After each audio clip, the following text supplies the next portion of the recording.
शहर का एक व्यस्त इलाका जहां हर तरफ भागती भागती जिंदगी नजर आती थी। ऑफिस के क्यूबिकल्स में हर कोई अपने कंप्यूटर स्क्रीन से चिपका हुआ था। उन्हीं में से एक थी निशा शर्मा, 28 वर्षीय एक महत्वाकांक्षी महिला जो दिन रात मेहनत करके अपने सपनों को पूरा करने में लगी थी। उसका दिन सुबह 9 बजे ऑफिस शुरू होने से रात के 8 बजे खत्म होता था। लेकिन उस दिन कुछ अलग था। किसी जरूरी मीटिंग के कारण उसे देर हो गई। ऑफिस से निकलते समय उसने महसूस किया कि उसकी बस छूट चुकी थी। अब क्या? उसने घड़ी देखते हुए कहा। उसे दूसरी बस पकड़ने के लिए एक छोटे शॉर्टकट से जाना था। वह रास्ता भले ही सुनसान और थोड़ा डरावना था, लेकिन उसे लगा कि देर रात किसी अनजान सड़क पर चलने से कहीं बेहतर होगा जल्दी पहुंचना। वह सुनसान रास्ता जो दिन में मामूली लगता था, रात में कुछ और ही कहानी बयान करता था। चारों तरफ घना अंधेरा, केवल स्ट्रीट लाइट की पीली रोशनी और हवा में सन्नाटे का अजीब सा एहसास। जैसे ही उसने सड़क पर पहला कदम रखा, उसे लगा मानो किसी ने पीछे से उसे घूरा। उसने मुड़कर देखा, लेकिन कुछ नहीं था। वह डर को नजरअंदाज करते हुए आगे बढ़ी। कुछ दूर चलने पर एक खंभे पर सफेद कागज चिपका दिखा। उस पर मोटे अक्षरों में लिखा था, आगे मत बढ़ना, मौत तुम्हारा इंतजार कर रही है। पढ़ते ही उसका शरीर सिहर उठा। उसे लगा कोई मजाक कर रहा है। उसने आसपास देखा, लेकिन कोई नहीं था। फिर भी उसके अंदर बेचैनी बढ़ने लगी। थोड़ी दूरी पर उसे एक पुरानी टैक्सी खड़ी मिली। टैक्सी ड्राइवर ने गाड़ी से सिर बाहर निकालकर कहा, मैडम, इस रास्ते पर चलने से बेहतर है कि गाड़ी में बैठ जाइए। रात में यह इलाका सुरक्षित नहीं है। निशा पहले झिनकी। टैक्सी बहुत पुरानी और टूटी फूटी दिख रही थी, लेकिन फिर उसने सोचा कि पैदल चलने से तो बेहतर है किसी सवारी का सहारा लेना। वह चुपचाप गाड़ी में बैठ गई। गाड़ी के अंदर अजीब सी गंध थी, जैसे कई दिनों से इसे साफ नहीं किया गया हो। उसने गाड़ी में चारों तरफ नजर दौड़ाई। सीटों के नीचे और दरवाजों के पास खून के छोटे छोटे निशान थे। वह सहम गई। आप कौन सा इलाका जा रही हैं सर मैडम? ड्राइवर ने पूछा। मुझे मेन रोड तक छोड़ दीजिए, वहां से मैं बस पकड़ लूंगी, उसने धीमी आवाज में कहा। ड्राइवर ने रियर व्यू मिरर से एक रहस्यमयी मुस्कान दी जो और भी डरावनी लगी। अकेली हैं? उस सवाल पर निशा का चेहरा पीला पड़ गया। उसने फोन निकालकर किसी से बात करने का बहाना करना चाहा, लेकिन नेटवर्क नहीं था। रास्ते में गाड़ी अचानक रुक गई। ड्राइवर ने कहा, गाड़ी खराब हो गई है, मुझे नीचे उतरकर देखना पड़ेगा। ड्राइवर गाड़ी से उतरते ही उसने अपने फोन से बाहर की रिकॉर्डिंग शुरू की। उसके पैर कांप रहे थे। तभी उसकी नजर गाड़ी की पिछली सीट के नीचे गई। वहां एक चाकू रखा था जिस पर खून के ताजे निशान थे। वह चौंक पड़ी। उसने तय किया कि अब हर हालत में इस गाड़ी से निकलना होगा। उसने दरवाजा खोलने की कोशिश की, लेकिन अंदर से दरवाजा बंद था। वह टैक्सी की खिड़की से देख रही थी कि ड्राइवर किसी से फोन पर बात कर रहा था। हाँ, लड़की गाड़ी में ही है, प्लान तैयार है। ड्राइवर की आवाज अंदर तक सुनाई दी। उसका शरीर बर्फ जैसा ठंडा हो गया। उसने जल्दी जल्दी कुछ भी पकड़कर गाड़ी के दरवाजे को खोलने की कोशिश शुरू कर दी। जब उसने बहुत जोर लगाया तो दरवाजे की चेन टूट गई। वह बाहर भागने लगी, लेकिन तभी एक मोटी काली जैकेट में एक आदमी सामने आ गया। रुको, उस आदमी ने चिल्लाते हुए कहा। निशा जैसे तैसे उसके पंजे से बची और पास की झाड़ियों में छिप गई। वह अंधेरे में छुपी रही। उसके पास अब केवल एक विकल्प बचा था, तकरीबन 100 मीटर की दूरी पर बनी एक पुरानी उजड़ी हुई हवेली तक पहुंचना। निशा के पैर झाड़ियों में छिपे होने के बावजूद कांप रहे थे।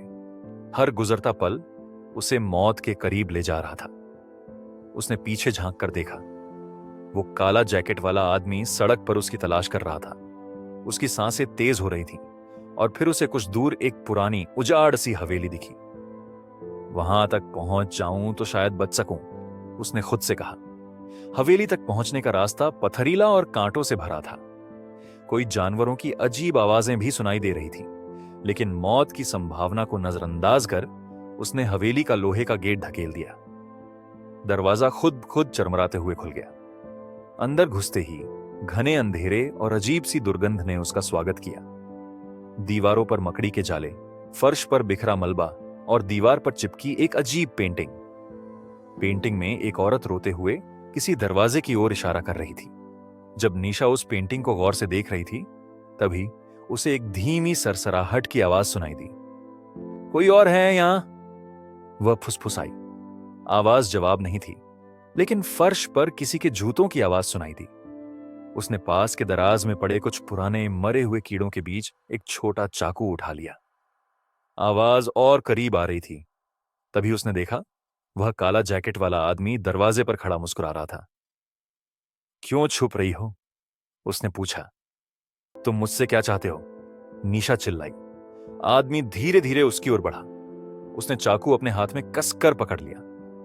तभी आदमी ने जेब से एक पुराना पीलापन लिए हुआ कागज निकाला और कहा, यह कहानी बहुत पुरानी है, इसे पढ़ने की हिम्मत करोगी? निशा ने कागज पर नजर डाली।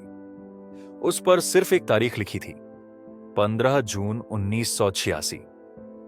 यह तारीख क्या है? निशा ने सहमते हुए पूछा। काले जैकेट वाला आदमी बोला, तुम्हें पता चलेगा, लेकिन पहले जान लो, यह हवेली उस औरत का कब्रिस्तान है जिससे मैंने प्यार किया था, और तुम उसकी जैसी दिखती हो। निशा का शरीर सर्द हो गया। तुम कहना क्या चाह रहे हो? वह वापस आएगी, वह आदमी बुदबुदाया, लेकिन उसके लौटने के लिए तुम्हारा इस जगह रहना जरूरी है। तुम्हारी जिंदगी और उसकी मौत के बीच एक डोर बंधी हुई है। निशा उस आदमी की बातों से कंफ्यूज थी, लेकिन तभी उसे फर्श के एक कोने पर एक पुराना अखबार पड़ा मिला। हेडलाइन थी, मालिक की रहस्यमयी हत्या, संदिग्ध अब तक फरार। क्या तुमने इसे मारा था? निशा ने अखबार दिखाते हुए पूछा। आदमी धीरे धीरे हंसा। कभी कभी मरने वाले लौट आते हैं, जैसे तुम आई हो। निशा ने बातचीत के दौरान धीरे धीरे पीछे हटना शुरू कर दिया। वह चाकू को कसकर पकड़े हुए बाहर की ओर भागने लगी, लेकिन हवेली के दरवाजे अचानक जोर से बंद हो गए।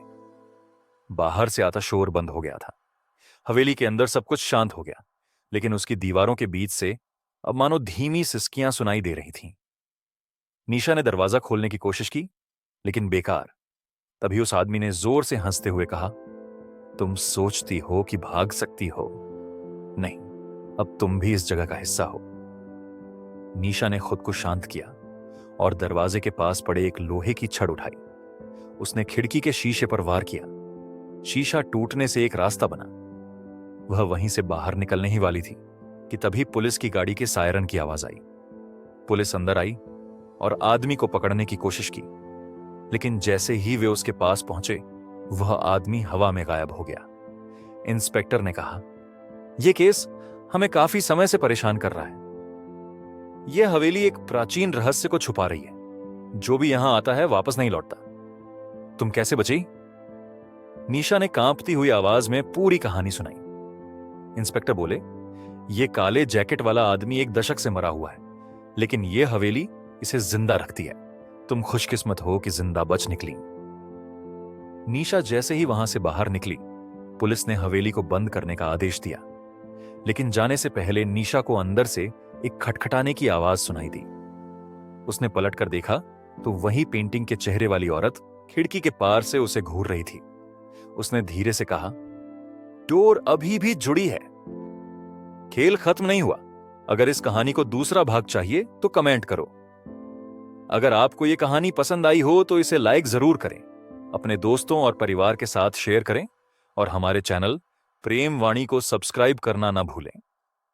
ऐसे ही और दिल को छू लेने वाली कहानियां सुनने के लिए बेल आइकन भी दबाएं, ताकि हर नई कहानी सबसे पहले आप तक पहुंचे।